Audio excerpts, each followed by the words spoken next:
وعد الصدق الذی، سچا وعدہ ہے جو ان سے کیا گیا تھا، والذی قال لوالدی، ایک کردار تو یہ ہے لوگوں کے سامنے ابو بکر چھپے ہوئے نہیں ہیں، مکے والوں کے سامنے، مکے والے جانتے ہیں یہ کون ہیں، کوئی گمنام فرد نہیں ہے مکے میں، ان کے والد کو جانتے ہیں، ان کے گھرانے کو جانتے ہیں ابو بکر صدیق کے، تو اشارہ ہے ایک کردار تو یہ آیا سامنے جن کے ساتھ ہمارا معاملہ یہ ہوگا۔ دوسرا کردار، دوسرا کیریکٹر کیسا ہے؟ فرمائے اور وہ جس نے کہا اپنے والدین سے، تف ہے، اف اف کہتے ہیں افسوس، کسی یعنی ایک ناگواری کے اظہار کے لیے کوئی لفظ بولا جائے، کبھی تو تکلیف کے اظہار کے لیے بولا جاتا ہے اف اف، اور کبھی ناگواری کے اظہار کے لیے اف ہو تمہارے لیے، اتعیداننی ان اخرج، کیا تم مجھے اس بات سے ڈراتے ہو کہ میں دوبارہ نکالا جاؤں گا، اٹھایا جاؤں گا، مر کر دوبارہ زندہ ہوں گا؟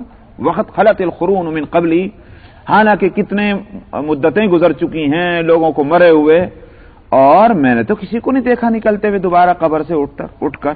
وقت خلت القرون من قبلی، کتنی ہی نسلیں مجھ سے پہلے گزر چکی ہیں۔ وَهُمَا يَسْتَغِيثَانِ اللَّهَ وَيْلَكَ آمِنْ إِنَّ وَعْدَ اللَّهِ حَقٌّ، اور وہ بڑی فریاد کرتے ہیں، کون؟ اس کے والدین، وہ فریاد کرتے ہیں ارے تیرا بھلا ہو جا، مان لے بات کو، وَيْلَكَ آمِنْ، تیرا بھلا ہو، بھلا کا لفظ وَيْلَكَ مانا تو اصل تو اس کا ترجمہ ہوگا تیرا ناس ہو، لیکن ظاہر ہے کہ یہ ایک دکھ اظہار جب کیا جائے دکھ کا تو بولا یہی جاتا ہے ہمدردی میں، تیرا بھلا ہو مان جا، ان وعد اللہ حق، اللہ کا وعدہ سچا ہے۔ تو یہ کیا اینگی بینگی بات کر رہا ہے؟ فیقول ما ھذا الا اساطیر الاولین، لیکن یہ فریاد بھی اس پر اثر نہیں کرتی ماں باپ کی، اور وہ کہتا ہے یہ پہلوں کے گھڑے ہوئے قصے ہیں، ان ھذا الا اساطیر الاولین جو تم سنا رہے ہو۔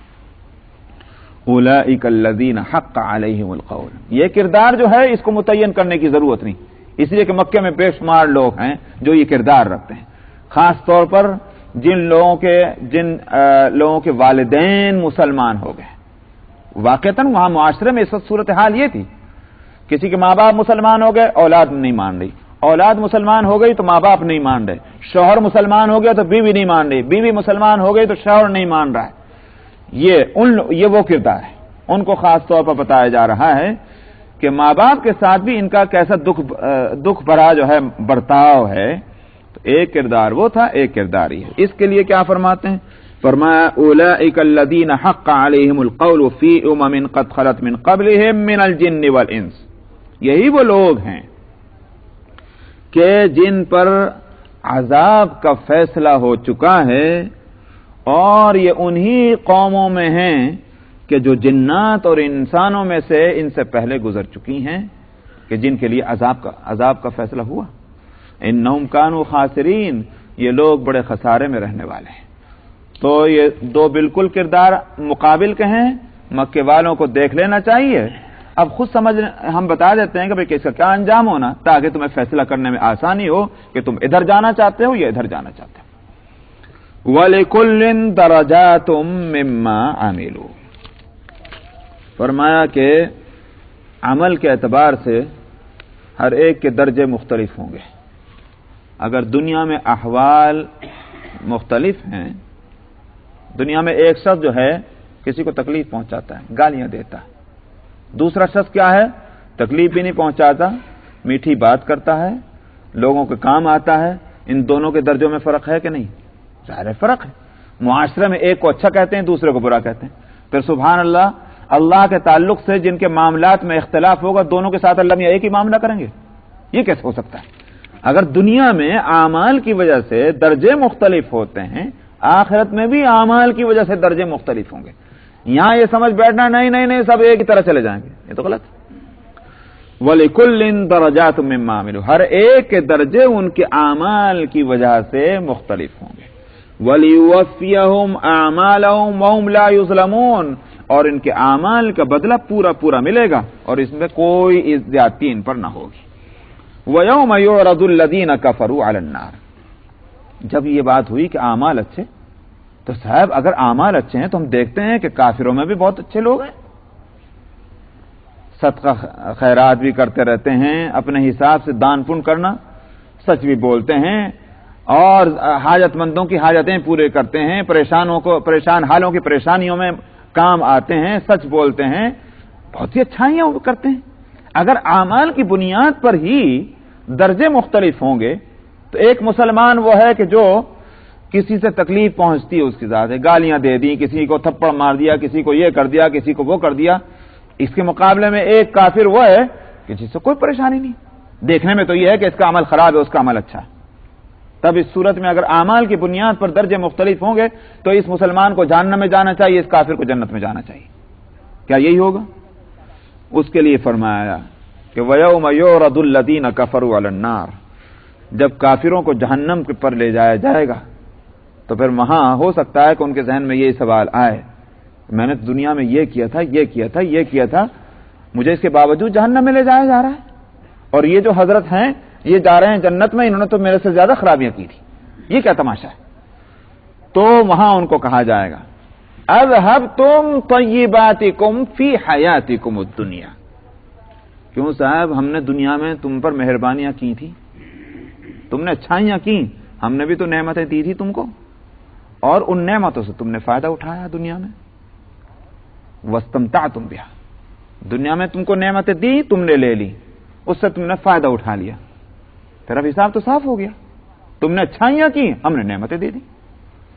فَالْيَوْمَ تُجْزَوْنَ عَذَابَ الْهُونِ، اب رہ گیا وہ کفر، وہ شرک، وہ فسق اور فجور، وہ تمہارے ساتھ لگا رہ گیا، اس کی سزا تم بھگتو۔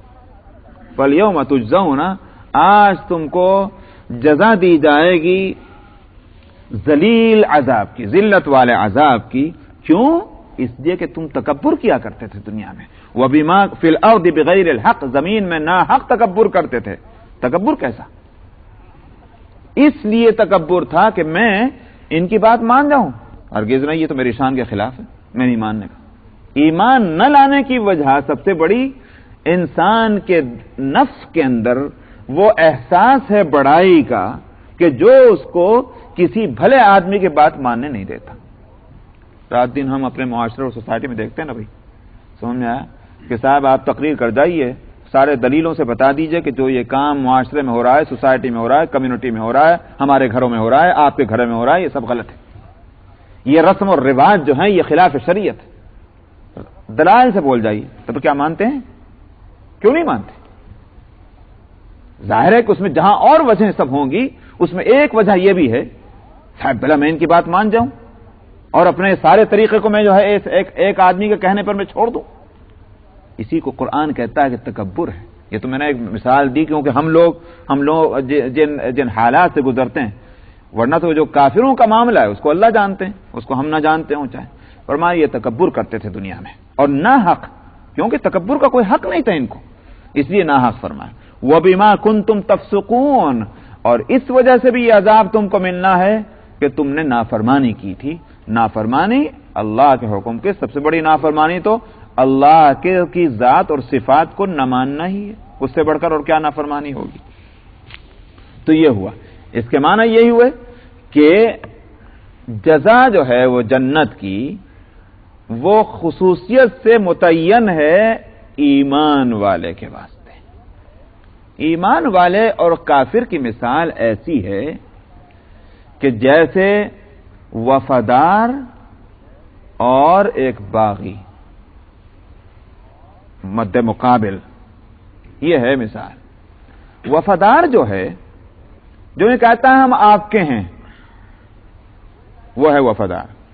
اب اگر اس وفادار سے کچھ غلطیاں اور خطائیں ہوتی ہوں، کوئی محمد منیر صاحب ہیں، ان کے گھر سے فون ہے، ایمرجنسی ہے کچھ، محمد، تو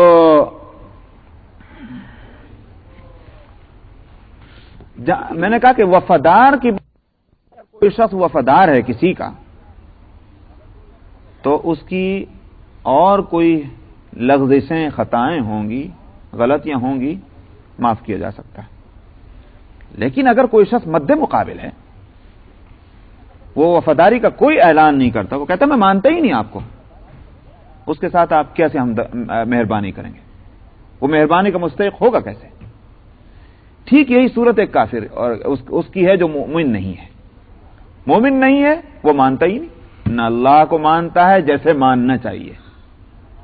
جیسے ماننا چاہیے کا لفظ ضرور ساتھ میں رکھیے گا، اس لیے کہ بہت سے لوگ اللہ کو مانتے ہیں مگر رسول اللہ کو نہیں مانتے، اللہ کو مانتے ہیں کتاب اللہ کو نہیں مانتے. ظاہر ہے کہ یہ جیسا ماننے میں نہیں آیا، اس لیے کہ تو ایسے ہی ہو گیا کہ صاحب ہمارے یہاں اردو میں ایک محاورہ ہے کہ کوٹھی کوٹری کے مالک پر ہاتھ مت لگانا. تو یہ کیسے مالک ہو گئے؟ میں اگر اس کنڈیشن کے ساتھ مالک بنائیے کسی کو کسی چیز کا کہ صاحب ہے ہی آپ ہی کے، مگر مہربانی کر کے ہاتھ مت لگائیے آپ. ظاہر ہے کہ اگر یہ کھیل ہے، ایک مذاق ہے لفظ ملکیت اور لفظ مالک ہونے کا، ٹھیک اسی طرح سے کوئی کہے میں مانتا ہوں کہ اللہ ہے مگر میں اللہ کا حکم نہیں مانتا، میں مانتا ہوں کہ اللہ ہے مگر یہ نہیں مانتا کہ اللہ نے کسی کو نبی بنایا، میں مانتا ہوں اللہ ہے مگر اللہ کی کتاب کو نہیں مانتا. کیا مانے وہ؟ تو یہ ماننے کا مذاق ہے، یہ ماننا نہیں ہے. ماننا یہی ہے کہ اللہ کو مانا تو اللہ کے ہر حکم کو مانا، رسول اللہ کو مانا، کتاب اللہ کو بھی مانا، یہ ہے ماننا. اس لیے جو نہیں مانتے وہ مد مقابل ہے. اب مد مقابل کس مہربانی کے مستحق ہو سکتے ہیں؟ اسی مہربانی کی نہیں، مگر چونکہ اللہ کے یہاں عدل اور انصاف ہے اس لیے اللہ تعالیٰ کسی کی اچھائی کو بھی ضائع نہیں کرتے. دنیا میں تم نے اچھائیاں کی، یہ نعمت لے لو، ہمارے ذمہ قرضہ تو نہیں تھا، ہم جو کچھ دے رہے تھے وہ ہماری مہربانی سے تھا. رہ گیا مسلمان کا معاملہ، وہ ہمارا ہے، ہم جانے اور وہ جانے، وہ ہمارا وفادار ہے. اس کی خطاؤں کو ہم چاہیں تو معاف کر دیں اور چاہیں تو تھوڑی بہت سزا دے لیں، وہ مسئلہ الگ ہے، لیکن تم وفادار نہیں ہو. یہ ہے اس جواب کا حاصل جو اس بات کا حاصل جو وہاں ان سے کہا جائے گا. وَاذْكُرْ أَخَا عَادٍ، یہاں سے قرآن حکیم کی اپنی عادت کے مطابق پچھلی قوم کا ذکر کیا جا رہا ہے کہ جیسے دو کردار یہاں سامنے لائے گئے تاکہ کمپیئر کر کے دیکھ لیا جائے کہ بھئی ہم کہاں کھڑے ہیں. ٹھیک اسی طرح سے ایک اور واقعہ بھی لایا جا رہا ہے قوم کا کہ تم ماضی کے آئینے میں اپنے حال اور مستقبل کو دیکھ لو. آدمی بہت اچھا فیصلہ اگر کرنا چاہے اپنے بارے میں تو اس کے لیے بہترین راستہ کیا ہے؟ بھئی تاریخ اٹھا کے پڑھ لو قوموں کی. تاریخ جو ہے یہ بہترین نصیحت کرنے والی چیز ہے، بہت بہترین واعظ ہے. کہیں جانے کی ضرورت نہیں کسی کے پاس، تاریخ اٹھا کے پڑھ لیے خالی دماغ ہو کر کے، اور اس میں یوں دیکھتے چلیے میں کہاں ہوں اس میں، سمجھا کہ میں ان لوگوں میں ہوں کہ جو پھلے اور پھولے، میں ان لوگوں میں ہوں کہ جو اجڑے اور تباہ و برباد ہوئے. یہ اس تاریخ کے آئینے میں بڑی آسانی کے ساتھ اپنے مقام کو متعین کیا جا سکتا ہے. قرآن حکیم پچھلی قوموں کے واقعہ اسی لیے بیان کرتا ہے. تو فرمایا کہ آپ ذکر کیجئے عاد کے بھائیوں کا، بھائی کا. عاد کے بھائی کون؟ حضرت ہود علیہ السلام. حضرت ہود جو ہیں وہ نبی ہیں قوم عاد کے. اذ انذر قومہ بالاحقاف، چونکہ پچھلی قوموں کے تذکرے سے یہ ہوتا ہے کہ بھئی یہ سمجھانا ہوتا ہے کہ تم آج اس نبی کو نہیں مان رہے، 10 قسم کے وسوسے پیدا کرنے کی کوشش کر رہے ہو ان کی نبوت میں. اس سے پہلے بھی یہی ہوا تھا، قوموں نے یہی کیا، اپنے نبی کو نہیں مانا اور ان کی باتوں کو ہوا میں اڑایا بلکہ اور مذاق بنایا. تم بھی آج مذاق بنا رہے ہو، دیکھ لو ان کا حشر کیا ہوا، سو اسی حشر کے لیے تم کو تیار ہونا ہوگا. اس لیے کہا کہ آپ ذکر کر دیجئے عاد کے بھائی کا. یہ اس وقت کی بات ہے کہ جب اس نے احقاف میں اپنی قوم کو ڈرایا تھا. احقاف حقف کی جمع ہے. حقف اس ریت کے ٹیلوں کو کہتے ہیں جس میں پتھر نہیں ہوتے. ریت کے دیکھا ہوگا پہاڑیوں، چھوٹی چھوٹی پہاڑیاں بن جاتی ہیں ریگستان میں، وہ ٹیلے، ان کو کہا جاتا ہے حقف. احقاف یہ وہ علاقہ ہے کہ جو آج سعودی عربیہ کے زیر حکومت آتا ہے. یوں سمجھیے کہ حضرموت اگر ذہن میں ہوگا یا یمن ذہن میں ہوگا تو یمن اس سرزمین کا جنوبی حصہ ہے، سعودی عرب کے ساؤتھ میں ہے. اس سے ویسٹ میں تھوڑا ایسٹ کو ہٹ کر، نارتھ میں، ویسٹ میں غلط کہہ رہا ہوں، نارتھ میں تھوڑا سا ایسٹ کی طرف کو ہٹ کر یہ حصہ کہلاتا ہے احقاف. یہ پورا ریگستان ہے. الربع الخالی پرانے نقشوں میں لکھا دیکھا ہوگا آپ نے، الربع الخالی. یہ پورا ایک میدان ہے، ریگستان ہے. اس میں جگہ جگہ ریت کے ٹیلے ہیں، اور کبھی کسی زمانے میں یہ متمدن علاقہ تھا. قوم عاد جب رہتی تھی، اللہ تعالیٰ نے جب ان پر عذاب بھیجا، اس کے بعد پتہ نہیں اللہ کا معاملہ کیا یہی ہے کہ جس قوم کو اپنے عذاب سے دنیا میں ہلاک کرتے ہیں وہ جگہ پھر شاید آباد نہیں ہوتی. تو قوم سمود جہاں تھی آج تک اجڑی پڑی ہے وہ جگہ. قوم لوط جہاں آباد تھی وہاں پانی ہے، اور اس پانی میں کوئی چیز جو ہے جاندار رہ نہیں پاتی، بحر مردار اور بحیرہ لوط جس کو کہتے ہیں. اسی طرح سے یہ احقاف جگہ ہے. یہاں کوئی یعنی عرب کے بدو بھی جانے کو تیار نہیں ہوتے، ڈرتے ہیں، کانپتے ہیں وہاں جانے سے بھی. ایک اورینٹلسٹ نے وہاں کا ذکر کیا جو 19 سینچری میں وہ گیا، مودودی صاحب نے اس کا ذکر کیا ہے اس کی کتاب کے حوالے سے. اس نے بتایا کیسی خطرناک جگہ وہ ہے. تو بہرحال یہ ہے وہ احقاف. وہاں یہ قوم آباد تھی، قوم عاد. وقد خلت النذر من بین یدیہ ومن خلفہ الا تعبدوا الا اللہ. جبکہ ان سے پہلے اور بھی ڈرانے والے گزر چکے تھے، اور ان کے بعد بھی، ومن خلفی، ان کے بعد بھی.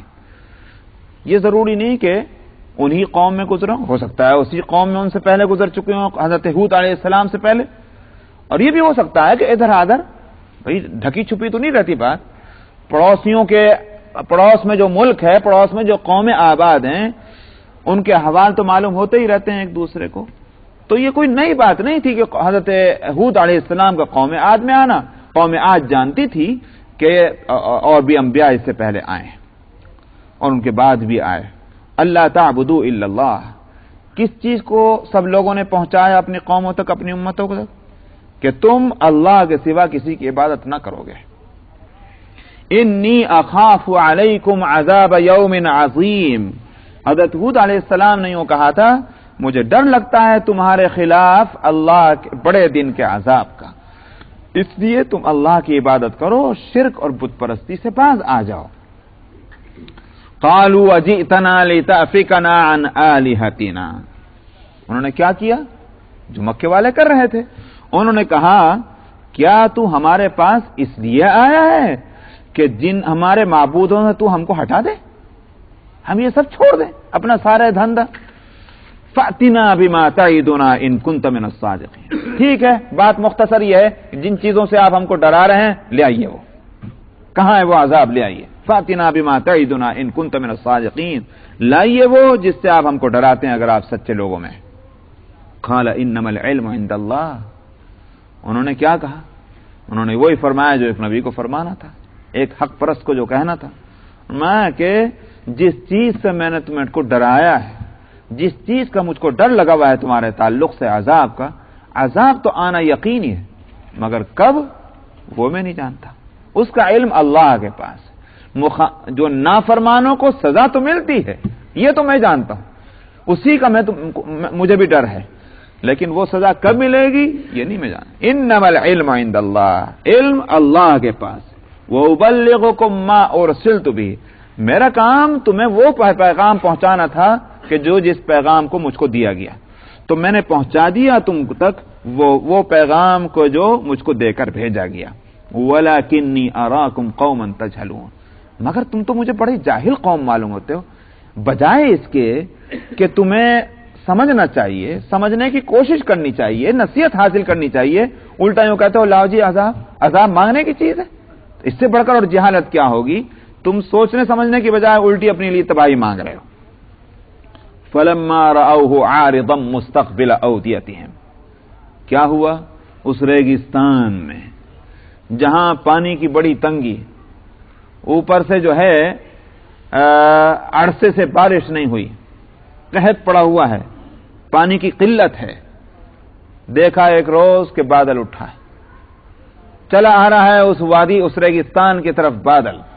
فلما رأوه عارضا مستقبل اودیتهم، جب انہوں نے دیکھا ایک بادل کو اپنی ان وادیوں کی طرف متوجہ ہوتے ہوئے، ادھر کو چلا آ رہا ہے، قالوا هذا عارض ممطرنا، وہ کہنے لگے آہا یہ بادل آ گیا، بارش برسائے گا، ممطرنا یہ بارش برسائے گا ہمارے اوپر.